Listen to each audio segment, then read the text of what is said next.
আসসালামু আলাইকুম। আমি আজকে একটা কথাই বলতে চাই। আপনারা সবাই অবগত আছেন যে একটা হিন্দু ভাই আমাদের নবীজিকে নিয়ে অনেক কটূক্তির কথা বলেছে। তার জন্য আমাদের মুসলমানের কিছু যুবক মিলে তাকে হত্যা করেছে, পিটিয়ে মেরেছে। এটা সবাই জানেন হয়তো। কিন্তু এখানে কথা হলো, আমাদের নবীজিকে নিয়ে কেন সে কটূক্তি করবে? তাদের পূজা, তাদের হিন্দু ধর্মের যত কিছু আছে, আমাদের বাংলাদেশ তো একটা মানে আমাদের বাংলাদেশ তো মুসলিম কান্ট্রির একটা রাষ্ট্র। সেখানে হিন্দু ধর্ম আছে, বেশ ভালো কথা, সবাই থাকে এখানে, সবাই মিলেমিশে থাকবে। কিন্তু আমরা তাদের যত পূজা বলেন, উৎসব, যত কিছু হোক, আমরা তাদেরকে কোনো সময় কিছু বলি না।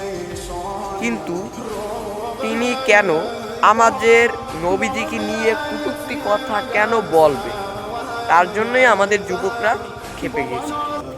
এখানে আমরা তাদেরকে নিয়ে কোনো সময় কথা বলি না। আছে যার নাম আবুল সরকার, তিনি মুসলমান, তাকে আমরা ছাড় দিইনি। তাহলে কেন আমরা হিন্দু ভাইদেরকে ছাড় দেব? কেন তাকে ছাড় দেব? তিনি আমাদের মুসলমানদের নিয়ে কেন, আমাদের মুসলমানদের নবীকে নিয়ে কেন কটূক্তি করেছে? আমরা তো তাদেরকে নিয়ে কোনো কটূক্তি করিনি, তাদেরকে নিয়ে কোনো কিছু করিনি।